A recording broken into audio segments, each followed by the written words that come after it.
கண்டங்களை கொண்டது இந்த உலகம். அதில் ஐரோப்பா கண்டத்தில் உள்ள நாடு ரஷ்யா. மனித சமூகத்திற்காக உழைத்துக் கொண்டிருக்கிற பாட்டாளி வர்க்கமும் ஒரு நாட்டை ஆள முடியும் என உலகிற்கு நிரூபித்து காட்டிய நாடுதான் ரஷ்யா. ஜார் வம்ச மன்னர்களின் தொடர்ந்த கொடுங்கோல் ஆட்சியின் கீழ் உழைக்கும் மக்கள் அனைவரும் துன்பங்களையும் துயரங்களையும் அனுபவித்துக் கொண்டிருந்த காலம் 17ஆம் நூற்றாண்டின் பிற்பகுதி. ரஷ்யாவின் மிக பெரும் நதியான வால்காவின் கரையோரத்தில் இருக்கிற சிம்பிர்ஸ்க் எனும் சிறு நகரத்தில் உள்ளது இவ்வீடு. இப்பகுதியில் உள்ள அரசாங்க பள்ளிக்கூடங்களின் ஆய்வாளராக பணிபுரிந்து வருகிறார் இல்யா நிக்கோலயேவிச் உலியானவ். ஒடுக்கப்பட்டுக் கொண்டிருந்த சுவாசின மக்களுக்கான பள்ளிகளை திறப்பதற்கு அவர் தீவிரமாக முயன்று கொண்டிருந்தார். இதுதான் உலியானாவின் அறை. இவரது மனைவி மரியா அலெக்சாந்திரோவ்னா. மருத்துவரின் மகளான இவர் பல மொழிகளை கற்றுக்கொண்டதோடு இலக்கிய ஆர்வமும் இசை ஈடுபாடும் கொண்டிருந்தார். இத்தம்பதிகளின் மூத்த மகள் ஆனா இலீச்னா. இவருக்கு அடுத்த மகன் அலெக்சாந்தர் உலியானவ்.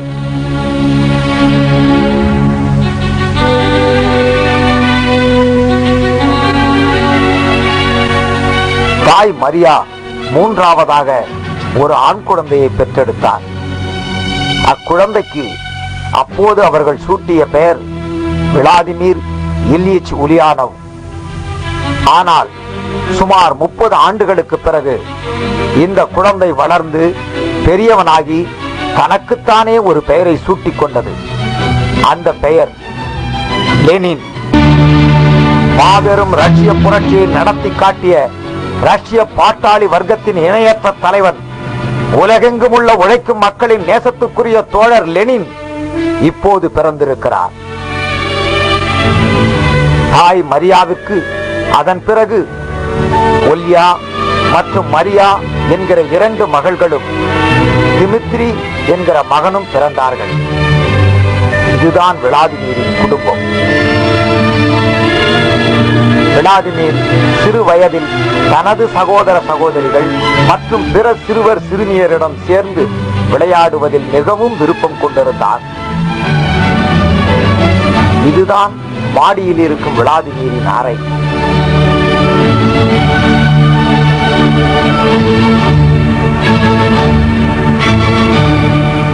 சிம்பிக்ஸ் உயர்நிலை பள்ளியின் நுழைவுத் தேர்வில் வெற்றி பெற்று முதல் வகுப்பில் சேர்ந்தான் விளாடிமிர்.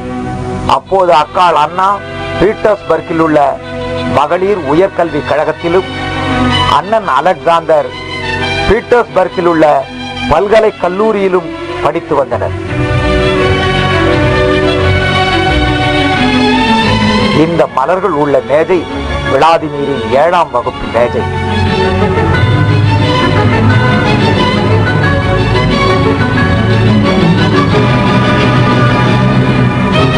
தந்தை இல்யா நிக்கோலயேவிச் திடீரென மாரடைப்பால் மரணமடைந்தார். ஊரின் சுற்றுப்புறங்களில் இருந்து ஏராளமான பேர் அவருக்கு அஞ்சலி செலுத்த வந்திருந்தனர். அப்போது விளாடிமிருக்கு வயது 16. தந்தையின் பென்ஷனை கொண்டு தனது பிள்ளைகளை படிக்க வைத்து குடும்பத்தை மனதிடத்தோடு நடத்தி கொண்டிருந்தாள் தாய் மரியா. விளாடிமீரின் பள்ளி ஆசிரியைக்கு ஒரு கடித செய்தி வருகிறது. அதில் ஜார் 3ஆம் அலெக்சாந்தரை கொலை செய்ய முயன்றதாக அலெக்சாந்தர் உலியானா உள்பட 3 மாணவர்கள் கைது செய்யப்பட்டுள்ளனர் என்று இருந்தது. உடனே தாய் மரியா பீட்டர்ஸ்பர்க் புறப்படுகிறாள்.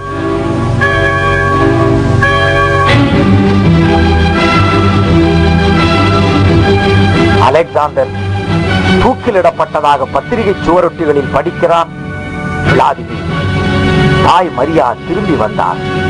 மன தைரியத்தோடு தனது சகோதர சகோதரிகளை தேற்றி அக்கா அண்ணாவிற்கும் ஆறுதல் சொன்னார் விளாடிமீர்.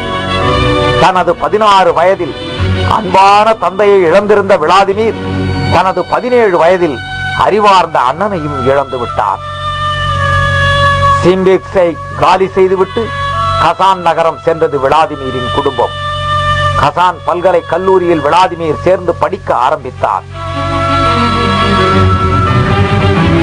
கல்வி கட்டண உயர்வை எதிர்த்து மாணவர்கள் மாஸ்கோவில் போராட்டத்தை துவக்கினார்கள்.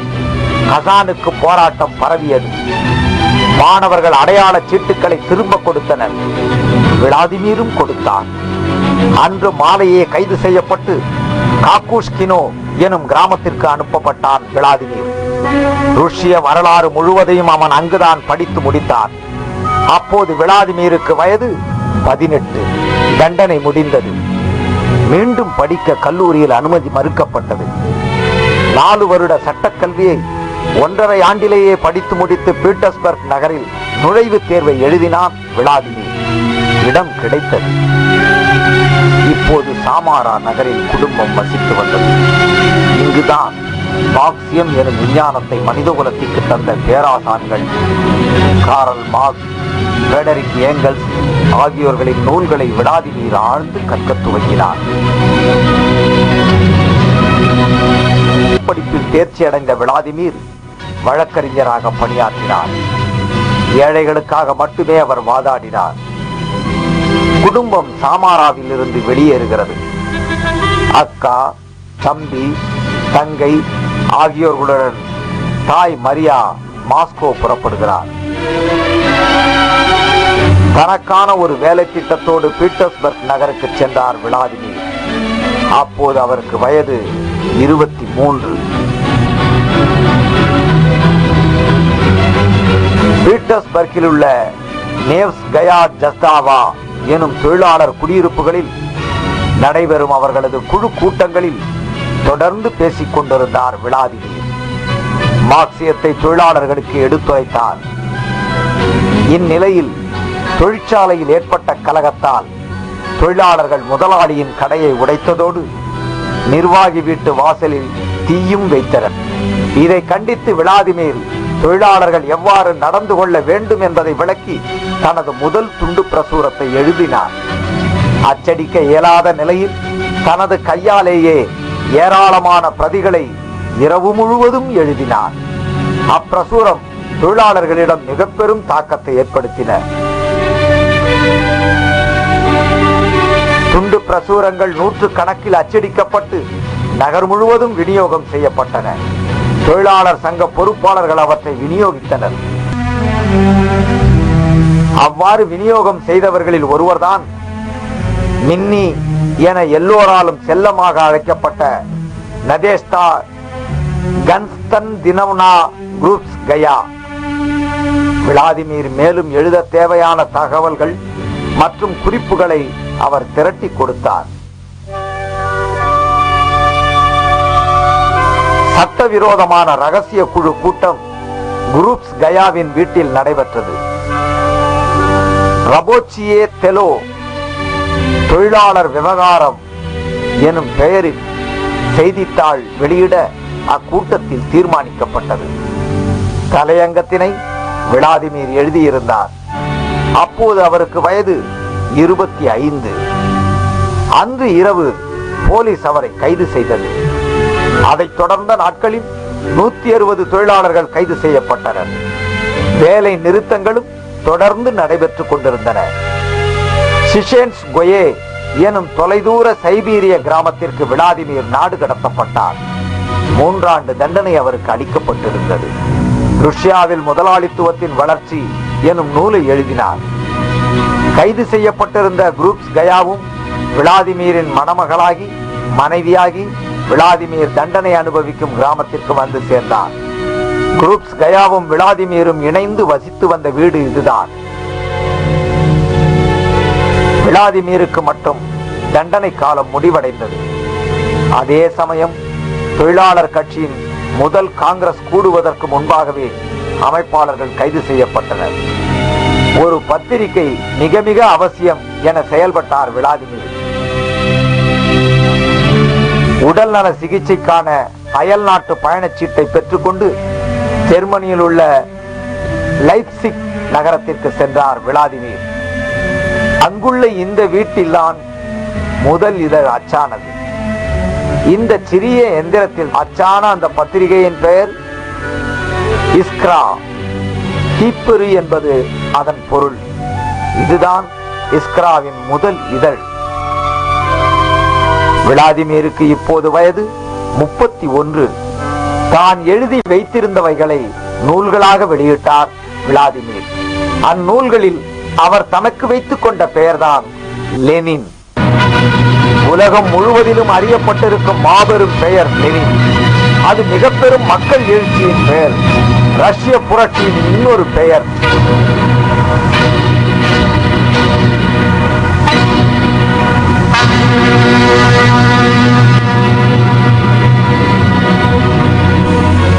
மியூனிச் நகரம், லண்டன், சுவிட்சர்லாந்து, ஜெனீவாவில் செரேஷன், பெல்ஜியத்தில் பிரசல்ஸ், அங்கெல்லாம் சென்று திரும்பி கடைசியாக இம்முறை லண்டனிலேயே தங்கினார்.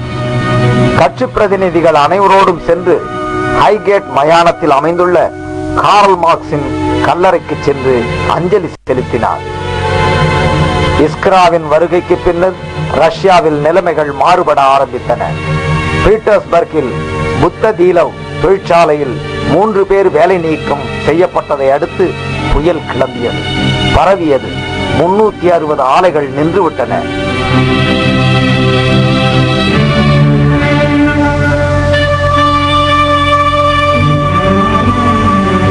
கோபன் என்கிற பாதிரியாரின் தலைமையிலே சிலுவைகளையும் ஜபமாலைகளையும் தூக்கியபடி சுமார் 1,40,000 தொழிலாளர்கள் ஜார் மன்னனிடம் மனு கொடுப்பதற்காக அரண்மனையை நோக்கி அமைதி ஊர்வலம் சென்றனர்.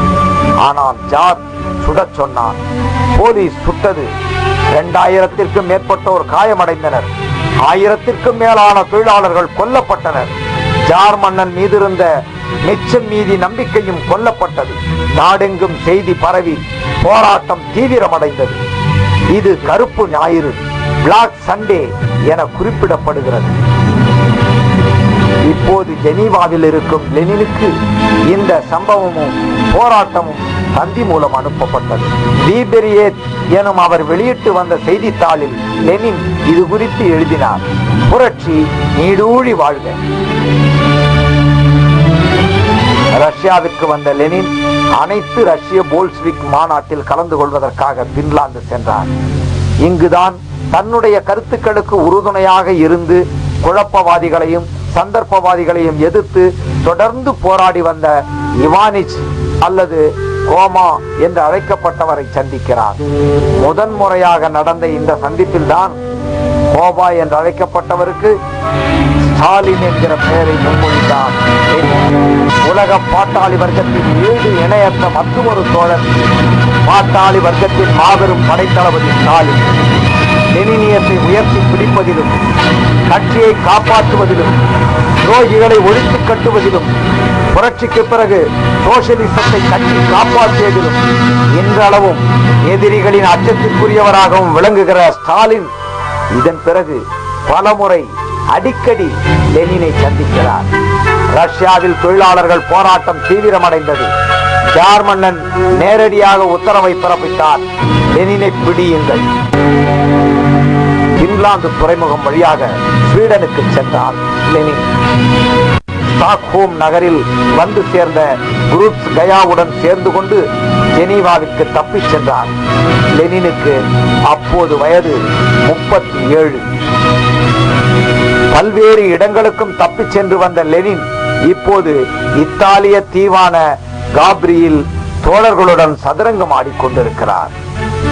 தாய் எனும் மகத்தான நாவலை எழுதிய ரஷ்யாவின் மிகச்சிறந்த எழுத்தாளரான மாக்சிம் கார்கியின் விருந்தினராக லெனின் தங்கியிருக்கிறார். மீண்டும் ஸ்டாக்ஹோம் வந்தார். போல்ஸ்விக்குகளின் கூட்டம் அங்கே நடைபெற்றது. தாயும் தங்கையும் வந்திருந்தனர். இங்கேதான் லெனின் தன் தாயாரை கடைசியாக பார்த்தார்.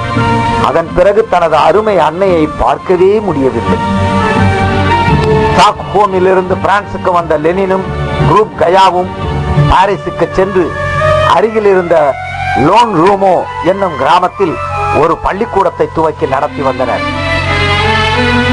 ஆஸ்திரியாவில் உள்ள குரோகாவில் இப்போது தங்கி இருக்கின்றனர்.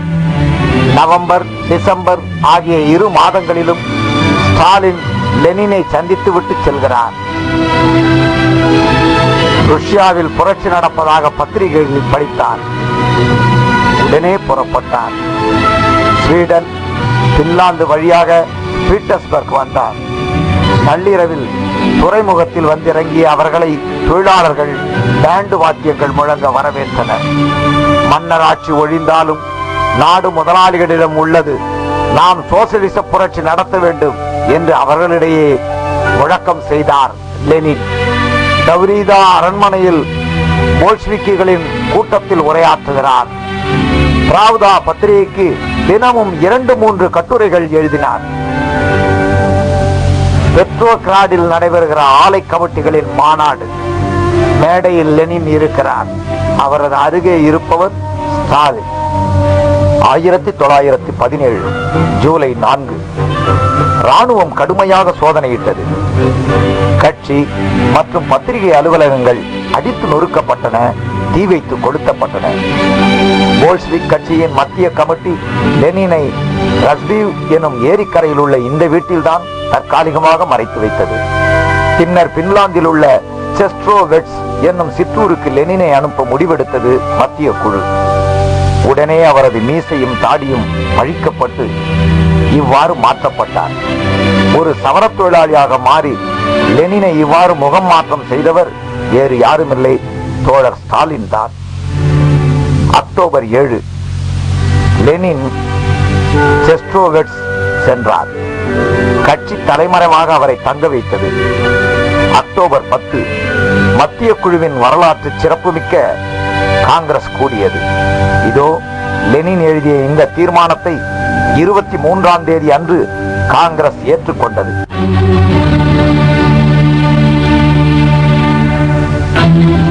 ஆயுதமேந்திய புரட்சியை துவக்க வேண்டும் என்று லெனின் இதில் எழுதியிருந்தார். அக்டோபர் 24 தலைமறைவாக இருந்த லெனின் ஸ்மோனிக்கு வந்தார். புரட்சியை இயக்கும் பொறுப்பை கட்சி அவரிடம் ஒப்படைத்தது. பொறுப்பை ஏற்றுக்கொண்ட லெனின் மத்திய கமிட்டிக்கு ஒரு குறிப்பு எழுதினார். அதில் இன்றே தற்காலிக அரசாங்கத்தை கவிழ்க்க வேண்டும், நாளை ஆட்சி அதிகாரம் சோவியத்துகள் வசம் ஒப்படைக்கப்பட வேண்டும் என எழுதியிருந்தார். இதை கொடுத்து விட்டு வந்தவிடம் உடனே இன்னொரு கடிதத்தை கொடுத்து அனுப்பினார். அதில் 24ஆம் தேதி மாலை இதை எழுதுகிறேன், இனி தாமதிப்பது சாவுக்கு சமம் என எழுதியிருந்தார். சிறிது நேரத்தில் நகரில் யுத்தம் தொடங்கிவிட்டது. புத்திலவ ஆலை தொழிலாளர்கள் இவர்கள், புரட்சி படையின் செங்காவலர்கள். இதோ இவர்கள் விபத்து வட்டார ஆலை தொழிலாளர்கள் அல்ல, செங்காவலர்கள். இது கைக்குண்டு படைப்பிரிவினர் நடத்தும் பொதுக்கூட்டம். இதோ தோழர் திபென்கோவின் தலைமையில் ஒரு படைப்பிரிவு போர் முனைக்கு செல்ல தயார். இது பீரங்கி அல்ல, டிராம் வண்டியின் அடிப்பகுதியை அடைத்துவிட்டு மாஸ்கோவில் உபயோகப்படுத்தப்பட்ட தடுப்பு அரண். செய்திகள் லெனினுக்கு வந்து கொண்டே இருந்தன. லெனின் மாறுவேடத்தில் ஸ்மோல்னி மாளிகையை நோக்கி புறப்பட்டார். மாளிகையின் முன்புறம் செங்காவலர்களின் காவல் பணி. உள்ளே வருபவர்களின் அனுமதி சீட்டுகள் பரிசோதனை செய்யப்படுகின்றன. கமிட்டி உறுப்பினர்கள் கூட்டம் நடந்து கொண்டிருந்த அறைக்குள் நுழைந்தார் லெனின். லெனின் வந்திருப்பதை அறிந்த தோழர்கள் பெரும் ஆரவாரம் செய்கின்றனர். இதோ லெனின் பேசுகிறார். தந்தி, டெலிபோன், ரயில் நிலையங்கள், பாலங்கள் அனைத்தையும் உடனே கைப்பற்ற வேண்டும் என்றார். போல்ஷ்விக் கட்சியிடம் பயிற்சி பெற்றிருந்த செம்படை உடனே செயலில் இறங்கியது. அன்று இரவு பீட்டர்ஸ்பர்க் நகரம் புரட்சியாளர்களிடம் வந்தது. பனிக்கால அரண்மனை கைப்பற்றப்பட வேண்டும் என்கிறார் லெனின். உடனே அரண்மனை முற்றுகையிடப்பட்டது. அக்டோபர் 25 தாக்குதலை தொடங்குங்கள் என்கிறார் லெனின். தாக்குதல் தொடங்கியது. அன்றிரவு பனிக்கால அரண்மனையை நோக்கி குறிவைத்து நின்றிருந்த போர்க்கப்பல் அரோரா புரட்சிக்கு ஆதரவாக பீரங்கி குண்டுகளை முழங்கியது.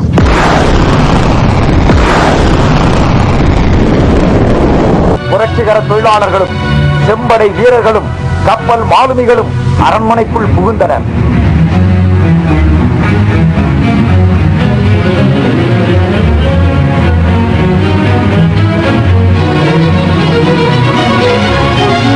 தற்காலிக அரசாங்கம் கைது செய்யப்பட வேண்டும் என்கிறார் லெனின். தற்காலிக அரசாங்க பிரதிநிதிகள் கைது செய்யப்பட்டனர். அன்று இரவு லெனின் எழுதிய அறிக்கையை மறுநாள் ருஷ்ய மக்கள் படித்தார்கள். அறிக்கையின் தலைப்பு ரஷ்யாவின் குடிமக்களுக்கு. லெனின் அதில் எழுதியிருந்தார், தற்காலிக அரசாங்கம் அகற்றப்பட்டு விட்டது, புரட்சி வெற்றி பெற்று விட்டது. ஆம், புரட்சி வெற்றி பெற்று விட்டது. உலகின் முதல் சோசியலிச நாடாக ரஷ்யா அறிவிக்கப்படுகிறது. உலக வரலாற்றில் முதலாக மாபெரும் மகத்தான மாறுதலின் அடையாளமாக ரஷ்யா தன்னை மாற்றிக்கொள்கிறது. இது உலகின் முதல் சோசியலிச புரட்சி நிறைவேறியதை குறிக்கின்ற மிகச்சிறந்த ஓவியம். மன்னர்கள், ஜமீன்தார்கள், பண்ணையார்கள், முதலாளிகள் ஆகிய சுரண்டும் வர்க்கத்திடமிருந்து ஆயுதம் தாங்கிய மக்கள் புரட்சியினால் மட்டுமே நாட்டை மீட்க முடியும் என்பதை உலகுக்கு அறிவித்த ரஷ்ய உழைக்கும் மக்களின் தலைவனாக விளங்கிய ரஷ்ய கம்யூனிஸ்ட் கட்சி லெனினை சோசியலிச ரஷ்யாவின் முதல் தலைவராக பணியாற்ற அழைக்கிறது. பதவியேற்கிறார் தோழர் லெனின்.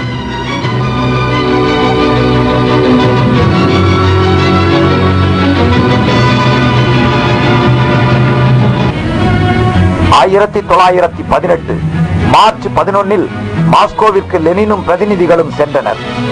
மாஸ்கோ தலைநகரமானது. ஜாரின் கிரெம்ளின் மாளிகை சோவியத் அரசின் தலைமைச் செயலகமாக மாறியது. இதோ கிரெம்ளினில் லெனினது அறை. காலையில் செய்தித்தாளை படித்துவிட்டுத்தான் வேலைகளை துவங்குவார் லெனின். உலகின் மிக பெரும் வரவேற்பு அறையான இங்குதான் ரஷ்யாவின் அனைத்து பகுதியில் இருந்தும் விவசாயிகளும் தொழிலாளர்களும் தொடர்ந்து லெனினை சந்தித்தவாறு இருந்தனர். ஒரு கூட்டம் முடிந்து காரில் ஏற வரும்போது கப்லான் என்கிற பெண் லெனினை 3 முறை சுட்டாள். கடுமையான காயம், ஆபத்தான நிலை. செம்படையினர் ஒரு தந்தியை அனுப்பியிருந்தனர். உங்களின் காயத்திற்கு பதிலாக உங்களது சொந்த ஊரான சீம்பிக்ஸை நாம் கைப்பற்றி விட்டோம் என்று அதில் இருந்தது. உடனே லெனின் பதில் தந்தி அனுப்பினார். இதுவே சரியான வைத்தியம், விரைவில் நான் குணமடைவேன் என்று அதில் இருந்தது. காயங்கள் ஆறியதும் ஓய்வெடுக்கிறார் லெனின். 14 நாடுகளின் படைகள் ரஷ்யாவை முற்றுகையிட்டன. பஞ்சம் வந்தது.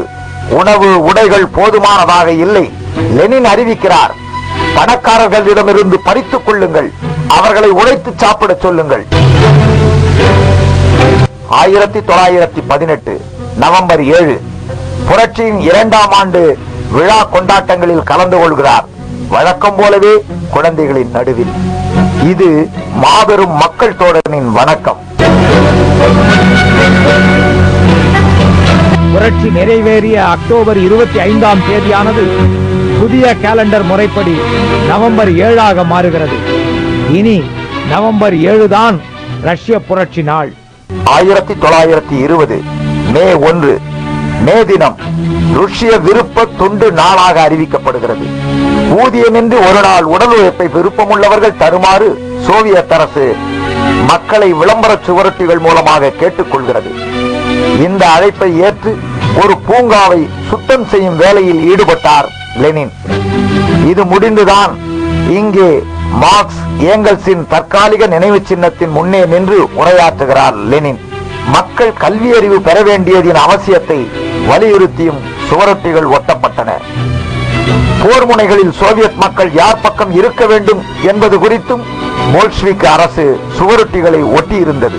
ஜூலை, ஆகஸ்ட் கம்யூனிஸ்ட் அகிலத்தினுடைய 2வது காங்கிரசின் குழு கூட்டம் கிரெம்ளினில் நடைபெறுகிறது. அக்டோபர் பிரபல ஆங்கில எழுத்தாளர் ஹெர்பர்ட் வெல்ஸுடன் உரையாடுகிறார். சோவியத்துகளின் 8வது காங்கிரஸில் லெனின் விரைவில் ரஷ்யா மின்சாரமயமாகும் என்று பேசினார். ஒரு வருடத்திற்குள்ளேயே அது சோவியத் அரசால் நடத்தப்பட்டது. கோயல்ரோ என்பது அத்திட்டத்தின் பெயர். காஷினோ எனும் கிராமத்தில் சிறிய மின்விசை நிலையம் ஒன்றில் திறப்பு விழா. குரூப்ஸ் கயாவுடன் கலந்து கொண்ட லெனினுடன் புகைப்படம் எடுத்துக்கொள்ள எல்லோருக்குமே விருப்பம்தான். கடும் பஞ்சம், நெருக்கடி. சோவியத் வங்கிகளில் தங்கம் குறைவாகவே இருந்தது. இருப்பினும் விவசாயத்திற்கான விதைகள் வாங்க 1,20,00,000 தங்க ரூபிகள் அளிக்க உத்தரவிட்டார். தொழிலாளர்கள் லெனினை சந்திக்கின்றனர். சர்ச்சுகளில் தங்க சிலுவைகள் மற்றும் பொருட்கள் குவித்து வைக்கப்பட்டுள்ளதாக சொன்னார்கள். லெனின் சொன்னார், அவைகளை உடனே பறிமுதல் செய்யுங்கள். 1922 அக்டோபர் மக்கள் கன்சாராவை கூட்டத்தில் கலந்து கொள்கிறார் லெனின். கிரெம்லின் அலுவல் அறையில் தினமும் மக்களை சந்திக்க தயாராக இருக்கிறார் அவர். எப்போதும் எந்த இடத்திலும் எழுத்தும் படிப்பும் தான். இப்போது படிக்கட்டுகளில் அமர்ந்து குறிப்பெடுக்கின்றார். 1923 திடீர் உடல்நல குறைவு காரணமாக கோர்க்கி எனும் கிராமத்தில் உள்ள இந்த வீட்டிற்கு வருகிறார். இது கோர்க்கியின் அழகான வனப்பகுதி. இங்கு காலார நடப்பது லெனினுக்கு விருப்பமானது. இப்படியும் அமர்ந்திருப்பார். எங்கும் குழந்தைகளுடனான இணைப்பு. இப்படத்தில் குரூப்ஸ் கயாவும் இருக்கிறார். பூனைக்குட்டி லெனினுக்கு செல்ல பிராணி. 1924 ஜனவரி மாதம் 21ஆம் தேதி மாலை 6:05 லெனின் காலமாகிறார். லெனினுக்கு வயது 54. வழியெங்கும் கண்ணீரோடு ரஷ்ய மக்கள் வழி அனுப்புகிறார்கள். உடல் மாஸ்கோவிற்கு ரயில் மூலம் கொண்டு வரப்படுகிறது. ஜனவரி 27 அவரது உடல் அப்படியே வைக்கப்பட்டவாறு சமாதி நிறுவப்படுகிறது.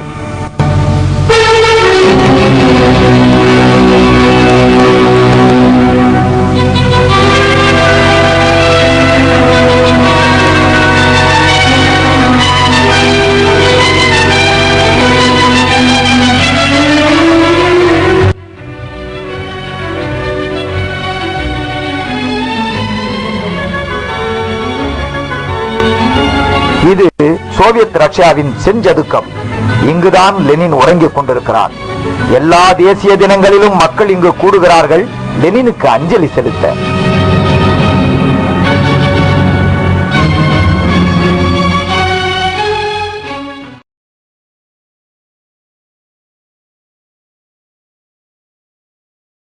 லெனின் மரணமடைந்து விட்டாரா? இல்லை, இது 2007 ஏகாதிபத்திய முதலாளித்துவத்தின் உச்சகட்டம் என்றார் லெனின். உச்சகட்டம் அடைந்த முதலாளிகள் மீண்டும் வரலாற்றை திருப்புகிறார்கள். அமெரிக்காவை தலைமையாக கொண்ட வல்லரசு நாடுகளின் முதலாளிகள் இந்தியா உள்ளிட்ட 3ஆம் உலக நாடுகளை இன்று மீண்டும் காலனியாக்கிக் கொண்டிருக்கின்றனர். இதற்கு எதிராக உலகெங்கிலும் உள்ள உண்மையான கம்யூனிஸ்டுகள் ஆயுதமேந்தி போராட உழைக்கும் மக்களை அழைத்துக் கொண்டிருக்கிறார்கள். போலி கம்யூனிஸ்டுகளோ பேரம் பேசிக் கொண்டிருக்கிறார்கள். ஆயுதமேந்திய உழைக்கும் மக்களின் பேரெழுச்சி பாதையை காட்டியவர் லெனின். அந்த வழியில் ஒரு ஆயுதமேந்திய புரட்சியை நடத்த வேண்டிய கடமையை செய்வதே இன்று கம்யூனிஸ்டுகளின் பணியாகும். உழைக்கும் விவசாயிகளும் தொழிலாளர்களும் தான் நாட்டை ஆள வேண்டும் என்கிற மார்க்சிய நோக்கத்தினை நிரூபித்து காட்டியவர் லெனின். சோசியலிசத்தை தவிர மாற்று ஏதுமில்லை என்பதே இன்று வரையிலுமான உண்மையாகும். சோசியலிசத்தின் எதிரிகள் இன்னும் வாழ்கிறார்கள். அவர்கள் அனைவரையும் ஒழித்து கட்டும் வரையில் லெனினும் வாழ்ந்து கொண்டே இருப்பார். லெனினுக்கு இறங்கியது மனித குலம் இருக்கும் வரைக்கும் லெனின் வாழ்க்கை உழைக்கும் மக்களுக்கு தேவைப்பட்டுக் கொண்டே இருக்கும். காரணம் லெனின் வாழ்க்கை அது எதிர்காலத்திற்கான வரலாறு.